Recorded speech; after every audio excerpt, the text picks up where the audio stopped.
Hi, I'm Sadiq of OurThings.com. We have today the Vizio M series LED TV. Not all sizes of the M series have the same picture quality. We have the 55-inch with us, but we will point out the differences between size in this video. We will also compare it to the Sony W850B, the Samsung H6350, and the Vizio E series. The build quality and design is better than the E series, but the stand is less stable. If you push it a little bit, it wobbles a lot.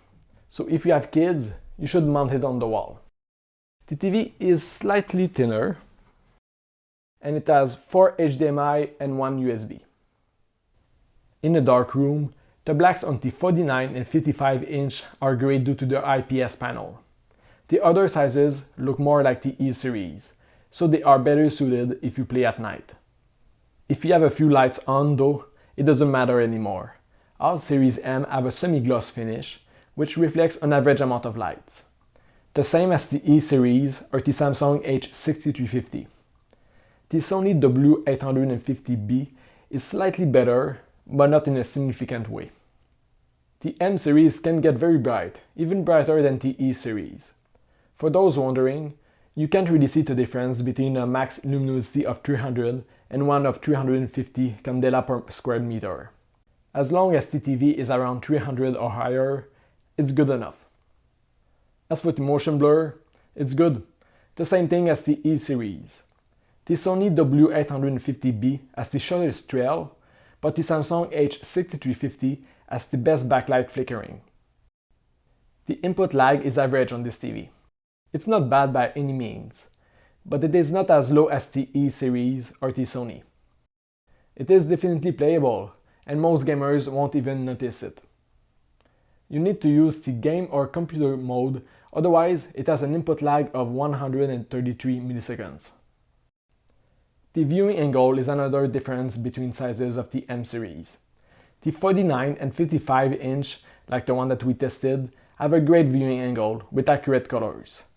The other sizes behave more like the E series, the Samsung, and the Sony, which means the colors lose saturation at an angle.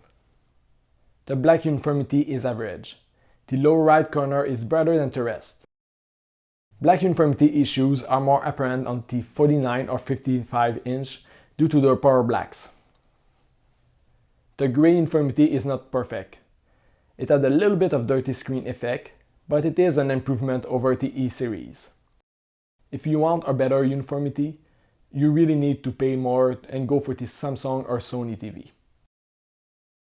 The M series has the exact same smart features as the E series, which means no web browser. The remote is better though. It has a full QWERTY keyboard at the back. The local dimming feature is an improvement over the E series. It doesn't make the picture noticeably worse. However, it is really slow, so we don't recommend using it. You can see here that the backlight lags behind on the M series. This is not a problem on the P series.